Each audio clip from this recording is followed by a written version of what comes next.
Muy buenas tardes, queridos almorzantes. Nos tuvimos que desplegar para hacer otras actividades en marco de muchos asuntos que estamos atendiendo, pero ahora estamos con ustedes aquí desplegando nuestro interés por platicar con ustedes de diferentes temas. Así que sin darle más, vamos a empezar con uno que nos ha traído bien ajerados por todos lados y que dicen que no es lo bueno, que sí es lo bueno, pero estamos seguros que es lo mejor que le pudo haber pasado a este país. Así creemos algunos. Y es resolver que se quedan extintos, no extinguidos, extintos, los fideicomisos. Y para eso tenemos entre los invitados, entre otras cosas, y bueno, vamos a ver otros temas, a nuestro querido amigo Carlos Gómez Bermejo, mejor conocido como Carlitos. ¿Qué onda, Carlos? Ah, eras el de la mascarilla rosa, no sabía. Sí, maestro, todo bien, muchas gracias. Encantado de estar acá otra Gracias, vez. Carlos, qué gusto. Y está, por supuesto, nuestro nunca bien ponderado amigo Óscar Ruiz Vargas, doctor Vivienda. Bienvenido, querido Óscar. Mi estimado maestro Luis Lara, mi estimado Carlos, mi estimado sí, qué gusto saludarles, buen inicio de semana. Saludos al auditorio del almuerzo picante. Y está, por supuesto, nuestro querido amigo paleoarqueólogo, entomólogo Sigifredo Rodríguez Coria, conocido en el bajo mundo como el Sigi. A la orden, maestro Lara. Óscar, Carlos, qué gusto estar con ustedes otra vez, compartiendo el pan y la sal de la política y los aconteceres nacionales. A la orden. Pues muchas gracias. Pues ya causó estado, dirían algunos. Bueno, ya está por lo menos aprobado por la Cámara el tema de los fideicomisos. Buen Carlos, que no deben de temer de que se fuera a ir el dinero para algún lado y que no iba a funcionar, y otros ya nos habían dicho que dejaran de también estarse preocupando porque las actividades artísticas, culturales, científicas se iban a mantener. Y ahora que ya tenemos el acuerdo, ¿qué podemos decir? ¿Va para adelante? ¿Sigue habiendo temores? ¿Cuál es el miedo?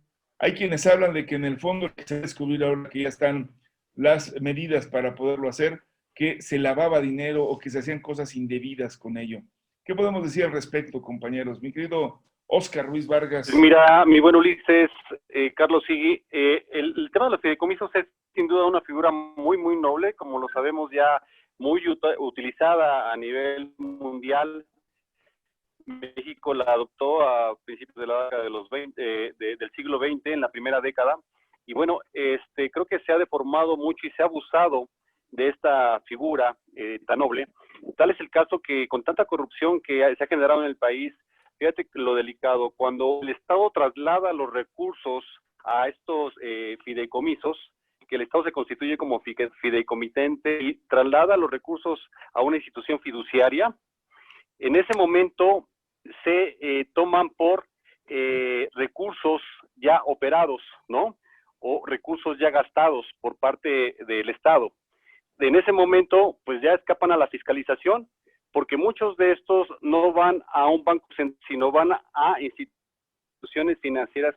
Y recordemos que el secreto bancario y todos los candados que hay en el aspecto financiero no permiten dar un seguimiento real a la conducción de estos recursos. Por otra parte, cuando son las administraciones ya de un fideicomiso, es decir, las aportaciones por parte de la entidad bancaria, pues obviamente ya salen, digamos, de alguna manera limpios y claros y sin dar ninguna claridad ni ningún tipo de rendimiento de cuentas a otros entes fiscalizadores como es la función pública o la Auditoría Superior de la Federación. Y es aquí donde viene la gran trama. O sea, el gran chanchullo está en que una vez que ya se tiene el dinero líquido por parte de los fideicomisos para la aplicación de contrataciones, arrendamientos, compraventas, desarrollo de obra pública, para alcanzar los fines del fideicomiso, contratación de personal, inclusive estructuras fantasmas a través del outsourcing, o finalmente desarrollo de cursos de capacitación, de seminarios, de simposios, etcétera, sobre precio, o que se dicen que se realizan y nunca se realizan, entre muchos otros, o procesos de investigación que nunca se llevan a cabo. Es donde existe el gran negocio, el gran hilo conductor de estos recursos desviados. Son cerca de, bueno, más de 370 fideicomisos, y déjenme decirles que el recurso público erogado por parte de estos 300 fideicomisos equivale nada más y nada menos que lo que recibe México anualmente de remesas, que es el punto más importante de ingresos para el país. Nada más para que nos demos cuenta del impacto que este recurso implica en estos procesos. Muchos dirán, es que como los recursos han pisado por parte del Estado perfectamente.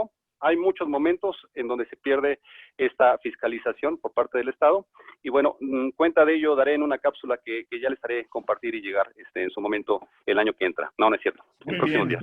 ¿Y qué podemos decir adicional a esto, mi querido Carlos, que siempre es tan didáctico, nuestro querido amigo Oscar, pero como que le gusta hablar de los temas que a él le interesan, nada más? No es cierto. La parte legal, la parte abogadil y en el idioma que hablan precisamente los abogados, que en ocasiones llega a ser el fideicomitante y fideicomisario y que será un buen fideicomisador. Bueno, uno de los puntos que más ha sido atacado del sentido del por qué la desaparición de estos 109 fideicomisos, Oscar lo tocó en el sentido de que, bueno, si está aquí en la administración del Estado, ¿por qué en vez de desmantelarlos y recortar a todo el aparato burocrático que, vamos, otra vez, que no se pierda el enfoque? No se están perdiendo los fideicomisos. Los fondos como tales existen. Los tales llegarán a quienes concursen con base en las reglas y tengan acceso a ellos y ganen los concursos con las reglas que han estado establecidas. Lo que está desapareciendo es el entramado burocrático en esta onda de la 4T de cortar con todos los intermediarios entre los recursos fiscales y los beneficiarios. ¿No? Eso que quede claro y vamos a hacer el énfasis en ese sentido. El punto que mencionaba Oscar de que ha sido de los más criticados a la administración era en el sentido de que, bueno, si ya tienen 2 años administrándolos, ¿no era más fácil investigar dentro de los aparatos burocráticos y encontrar en dónde precisamente están esas grandes océanos de corrupción, esas partes burocráticas que solamente alentan el proceso, estas áreas obscuras de fiscalización en donde el Estado no puede llegar? No es fácil hacer ese análisis, como han hecho esta analogía de que, bueno, que se corta con un hacha o hay cortes de precisión con un bisturí. No, es una de las principales críticas, ¿no? Entonces, en ese sentido, vamos, hay que recordar que no solamente eran fondos públicos. Hay una caricatura muy buena que aparece hoy en la jornada, los extingo y luego verifico, ¿no? Como si fuera ese el principio. Pero a ver qué nos pueden decir. Sabina Berman hizo una analogía que después fue retomada en una columna por Aguilar Camín, en el sentido de que si tienes un edificio, entendiendo el edificio, los fideicomisos, y en ese edificio hay población general, hay gente y hay algunos corruptos. La solución es tirar el edificio porque adentro había corruptos o sacar a los corruptos en vez de tirar el edificio y arreglar lo que se te puede arreglar sin que... Es la analogía que Sabina Berman y la retoma. Bueno, Carlos. Quisiera darle la palabra a amigo. Adelante, sí, por favor. Aquí. Pues sí, Ulises. Carlos, hablando de la analogía que hace Sabina Berman, justamente, me parece que está fuera de lugar en toda su dimensión, parece. Hay que reconocer y aclarar básicamente que quien está haciendo crítica de este proceso de derribar, como mencionaba Carlos, el edificio, generalmente son algunos condóminos, algunos vecinos del edificio que tenían 4 cajones de estacionamiento. Los del penthouse. Vista la bahía, penthouse, ellos contrataban y quitaban al portero y demás. Ahora déjame decirte una cosa, Carlos, o bueno, más bien a Sabina, ¿no? Porque la estás citando solamente. Cuando el edificio está chueco de sus cimientos hasta arriba y no sirve para los fines para los que fue creado, creo que lo conducente sí es eliminarlo.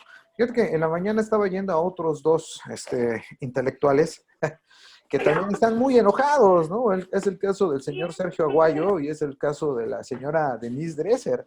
Y pues yo estaría igual de enojado si de veras tuviera un emporio como lo tienen ellos, por lo menos me consta, el caso del señor Sergio Aguayo, que un emporio de fideicomisos y de fondos que tenía a su disposición cantidad vinculados con maestrías, doctorados, diplomados, y me voy a referir, ahora que tocó Carlos el caso de Sabina Berman, y que estoy hablando de Sergio Aguayo y de Denise Dresser, pues solamente al ámbito intelectual, aunque Oscar ya nos hizo un análisis global de lo que representan los fideicomisos, una historia y su naturaleza.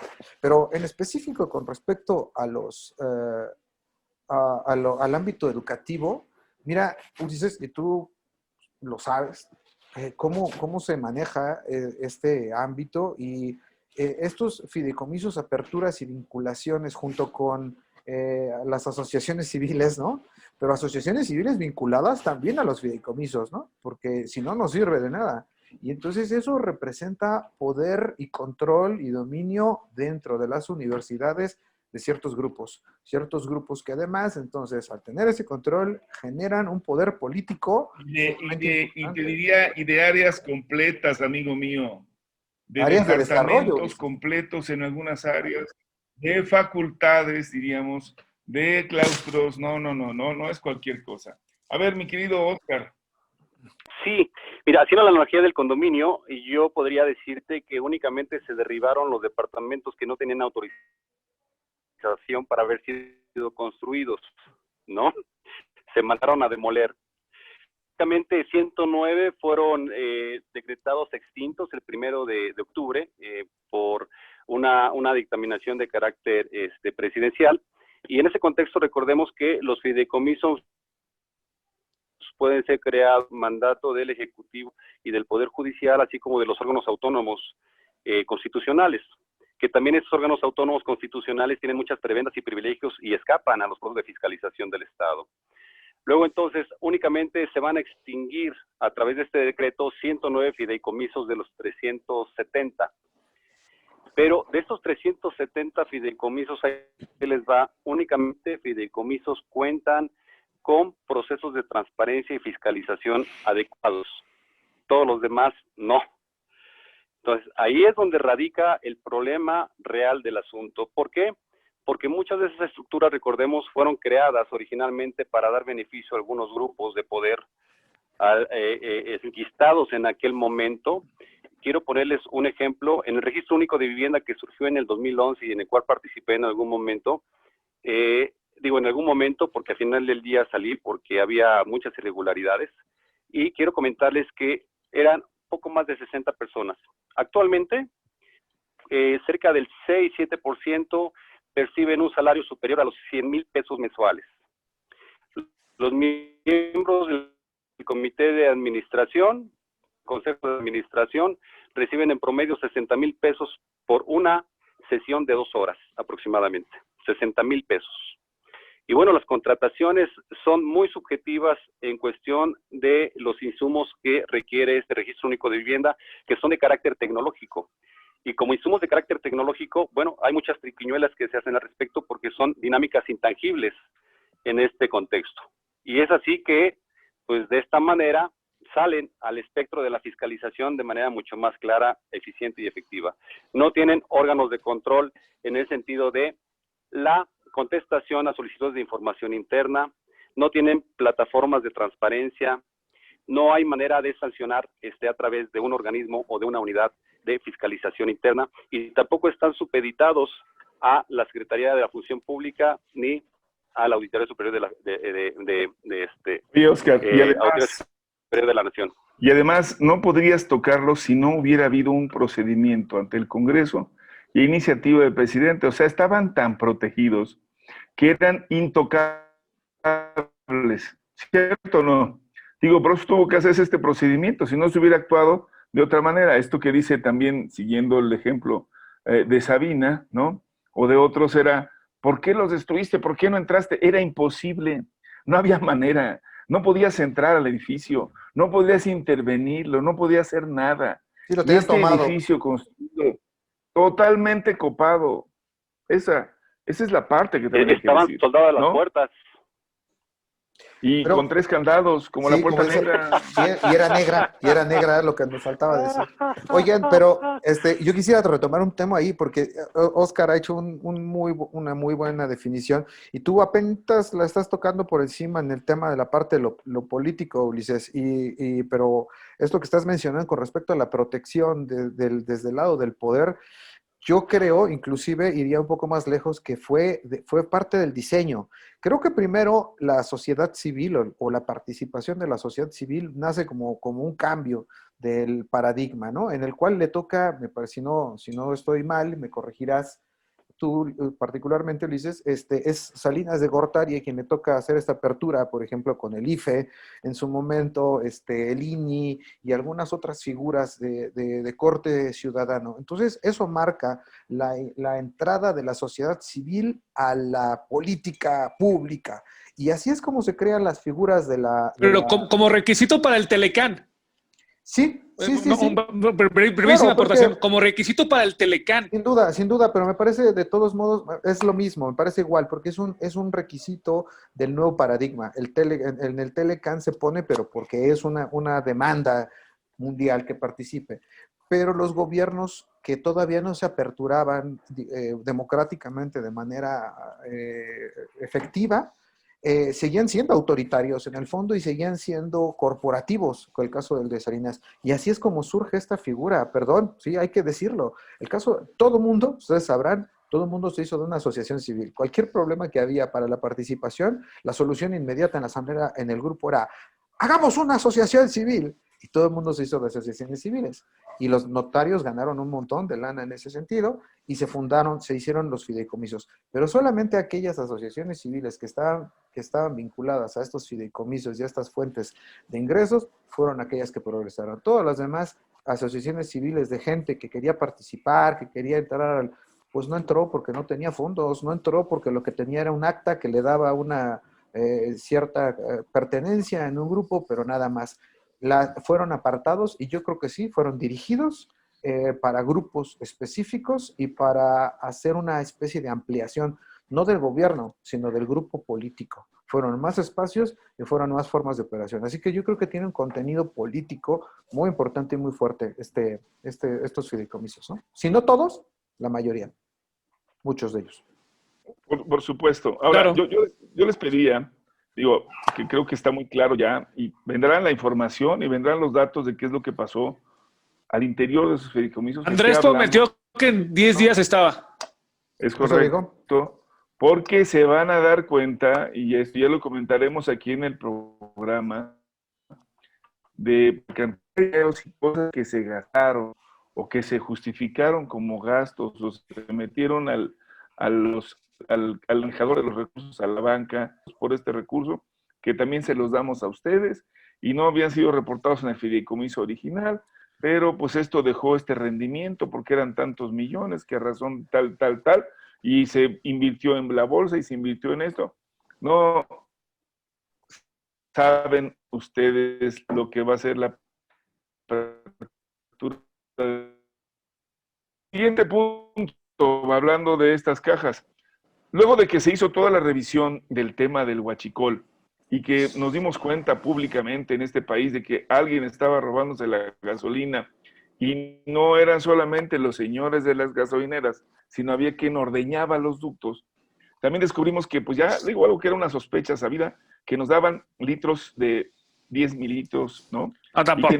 Y que nos daban de 800 mililitros, de 950. Kilos de 950 gramos, litros de menos, máquinas truqueadas y bueno, un sinfín de maravillas donde este país ha sido campeón de hacer este tipo de triquiñuelas.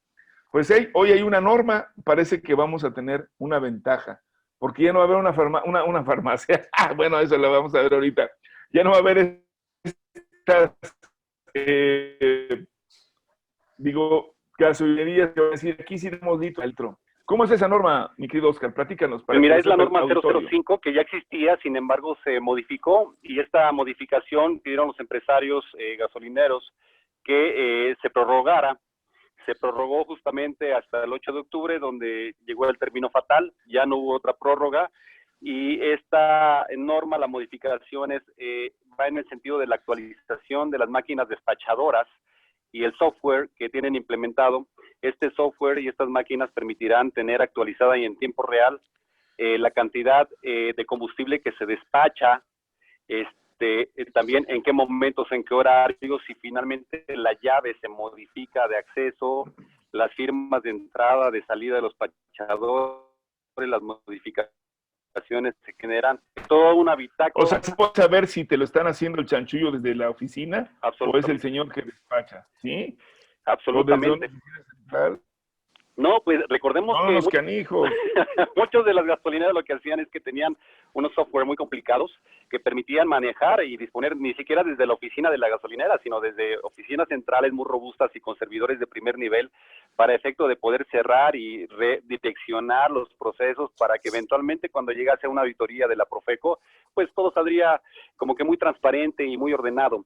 Ahora, esta modificación a la norma va a impactar de manera considerable y va a permitir que efectivamente tengamos litros de a litro, pero aquí viene el punto medular. Las gasolineras pueden ser sancionadas a través de la suspensión de las bombas o el aseguramiento, la clausura, pero también van a existir esos elementos en la bitácora que van a ser fundamentales para iniciar un carácter penal contra los socios o los titulares, los administradores de estas gasolineras que están en litros 100, 700, 600. Que les quiten la concesión, mano. Ese es el punto más importante, mi Ulises. Si de por sí gastaban quienes quieren los precios del vato. Bueno, ya es...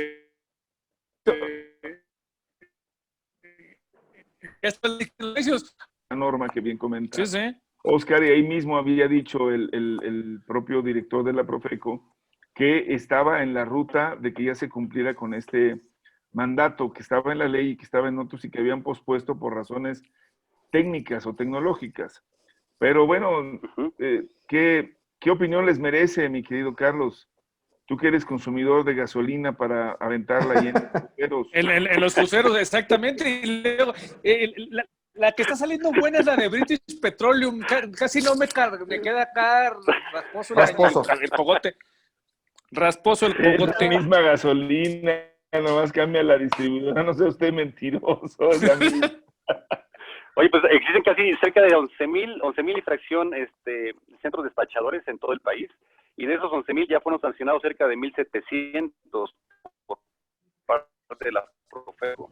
Entonces, un nivel importante de irregularidades que se van a tener que resolver a través de la quita de concesiones. Yo les diría que a mí me parece justo y de verdad, porque además de que uno puede ser un buen consumidor, deberían de cuidar mucho este tipo de cosas, porque algo que también, además de que el consumidor esté contento, de que le despachen el tiempo, le trabajen de buena manera, es el tema de los empleados.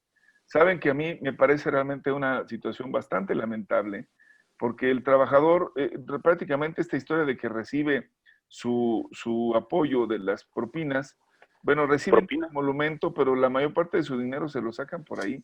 No debería de haber una reforma también en ese marco de carácter laboral, porque además son gente de verdad en una condición que está expuesta permanentemente a riesgos de trabajo por pues, el despacho, la inhalación de los vapores de las gasolinas y cualquier otra situación. ¿Qué opinión te merece, Sigi? Tú que eres defensor de los trabajadores a veces. No a veces, siempre. ¿De los que trabajan a veces? De los que a veces trabajan. A veces.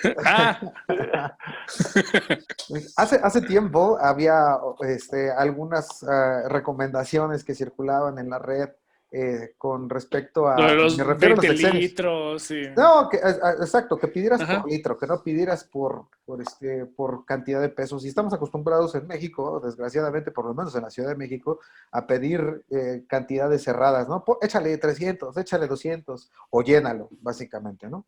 Pero, bueno, algo sí tenía que ver porque justamente el motivo, pues eran estas formas avanzadas en las cuales ya ha referido Oscar, con alta tecnología, que hacían que efectivamente pues llegaran los de la Profeco con sus garrafoncitos, ¿no? Sus tarros para hacer las bidones y los hicieran manuales, ¿no? Entonces, sí cuesta mucho trabajo. Creo que en la norma 005, esto que hemos referido el día de hoy, con respecto sobre todo a las mediciones tecnológicas, es que es evidente, ¿no? O sea, quien vaya a brincarse la ley en este paradigma, en esta era en la que vivimos, pues evidentemente va a utilizar cualquier cantidad de tecnología y lo que tenga a la mano y lo que le resulte mejor, porque siempre se van a tratar de minimizar los riesgos con respecto a las ganancias. Eso es un hecho. En un mundo basado en la economía, en el mercado y en la ganancia, va a tener que ser así. Entonces, echar a andar estos procesos que estaba refiriendo Oscar, que vienen aparejados con la norma 005, me parece que es un gran acierto y un proceso muy importante. Muy. Y más ahora que va a haber un montón de gasolina por lo de Dos Bocas, ¿no? Que va a haber un montón de gasolina. Que... Bueno, pero eso me preguntaba, porque ahora ya que tengas toda la tecnología, en la mayor parte del mundo desarrollado, por lo menos en Europa y en Estados Unidos, no existen despachadores. En realidad tú vas, pagas al autoservicio, ¿no? al, digamos, sí. despachador, y es un autoservicio. $10 a las 5. Y entonces tú, así es, y entonces ya te dicen cuánto, o en qué lo quieres, si en galones o en... Y entonces la figura del despachador desaparece. Sé que no estamos en esa condición ahora mismo, no se está hablando, y por eso creo que valdría la pena que hubiera una condición más justa para estos empleados que además, ustedes lo saben, en el muy estilo mexicano, pues le ponen aire a las llantas, le limpian el parabrisas, y en algunos ratos hasta hubo quienes llevaban los sillones y cosas por el estilo. ¿Qué va a pasar con esas personas, Oscar? Oye, hasta te echan la mano. Hasta te echan la mano hasta te echan la mano cuando le dices, sí, se me olvidó la cartera. Ah, no se preocupe, a la vuelta me lo traigo. ¿En dónde? Ubícame esa gasolinería. No, lo que sí hay que decir en justicia, compañero, que hubo un tiempo en que pensaban las personas que se despachaban, que el despachador, el que estaba ahí en la bomba, era el que hacía la trampa. Con toda claridad. Sí, son los dueños. O sea, no nos hagamos tarugos. Nunca le dieron chance al pobre hombre de clavarse nada porque él que explota está buscando siempre maximizar su ganancia.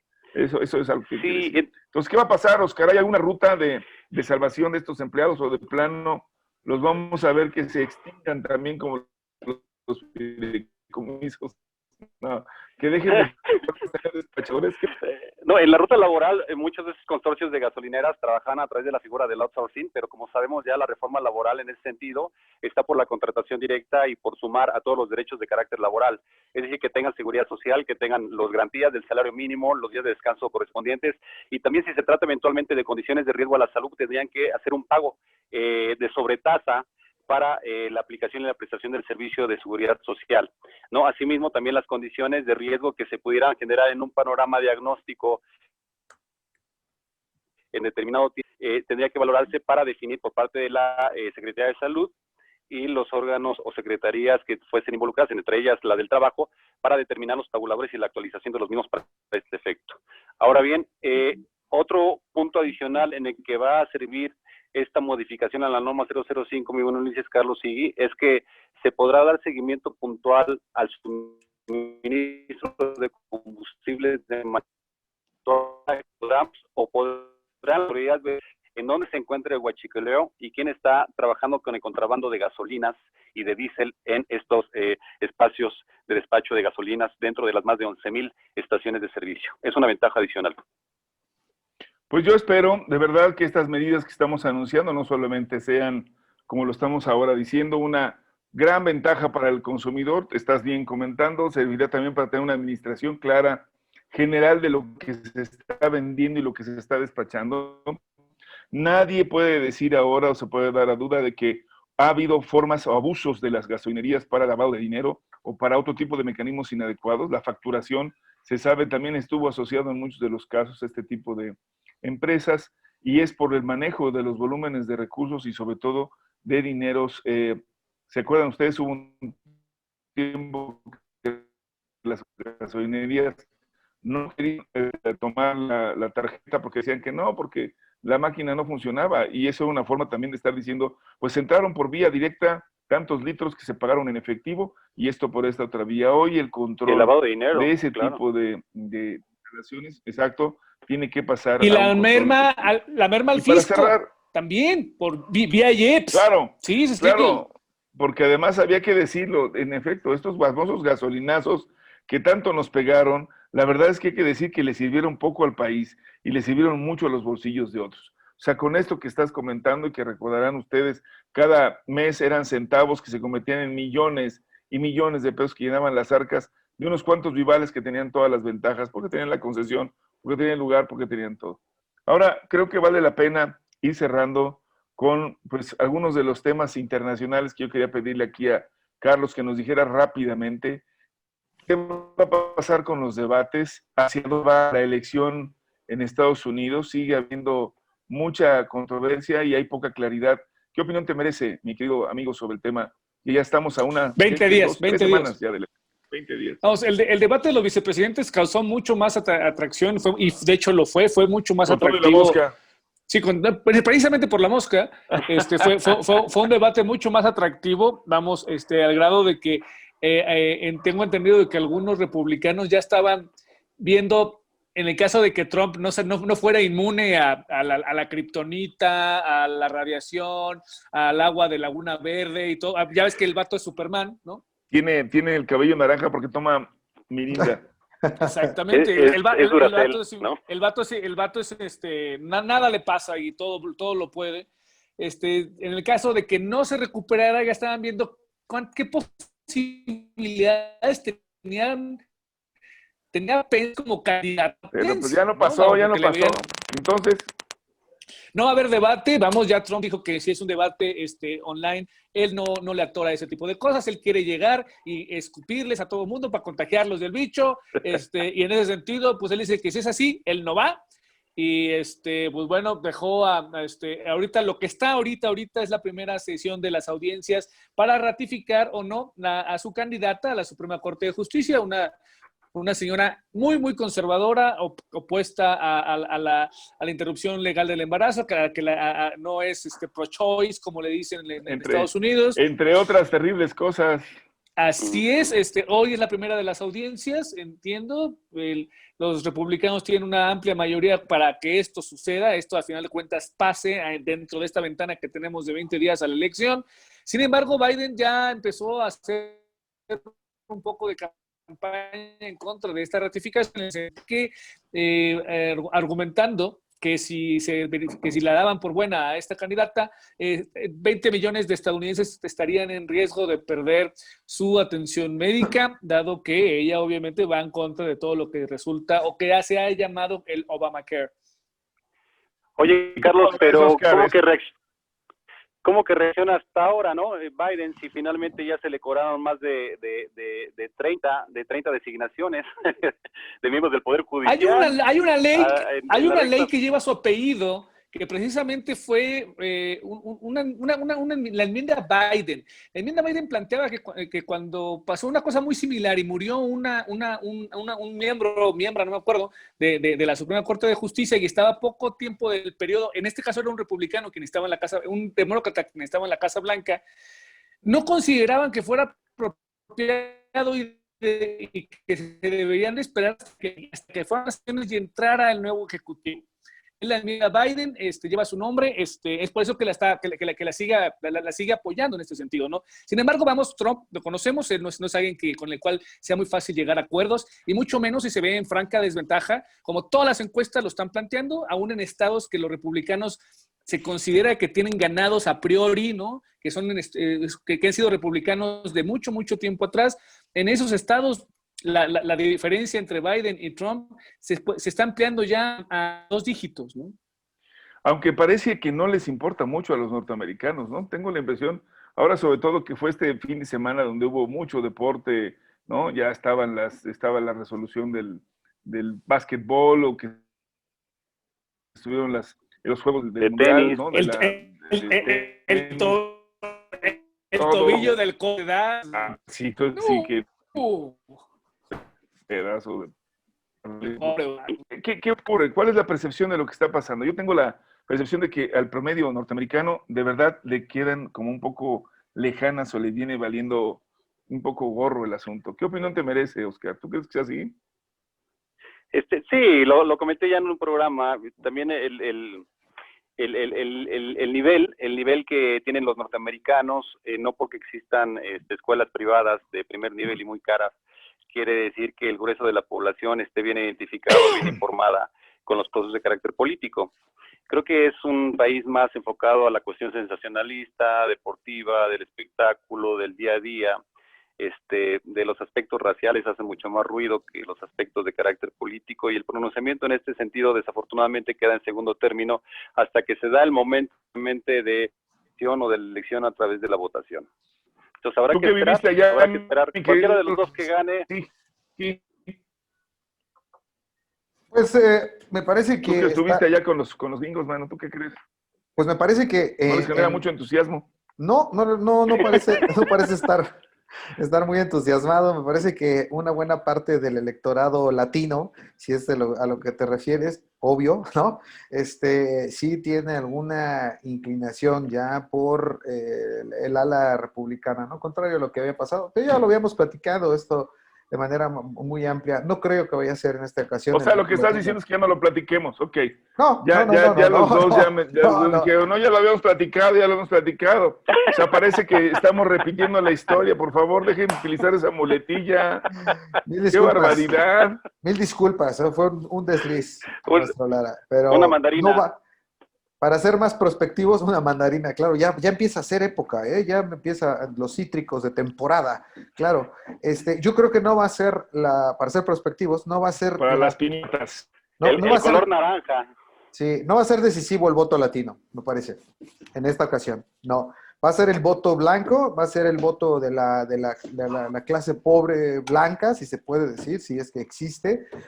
Hace años que el voto latino no pinta. También es que hace años que el voto latino no pinta. Yo les voy a decir, compañeros, que yo creo que de nuevo en ese cálculo están en minimizarlo. Creo que la actitud del propio Trump es como no darle importancia, decir si voy o no voy, me enfermo, juego.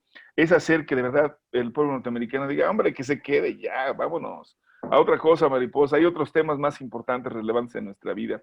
Y creo que Biden, contrario a lo que digan las encuestas, de verdad no entusiasma ni a su... ni a su perro. Ni a su pareja menos. Digo, la señora tiene... no, es así una cosa... ¿no? Digo, y profundamente inestable. Pero en fin, bueno, pues chavos, nos vamos. Esta última parte espero ya no volverla a proponer con ustedes, ya que ya lo han visto varias veces, ya lo saben todo. Nos vemos para hablar ya que esté la elección. ¿Ya? ¿No? Y vámonos cuidando porque seguimos en alerta naranja. Seguimos en alerta naranja. Esto no se acaba hasta que se acaba. Y le falta. No, señor. te deje, cuídese. No falta. Cuídese. Lleven a su gente a vacunar. Sí, para la influenza. Vacúnense. Ya lo hicimos. Abrazos. Esto fue el almuerzo picante.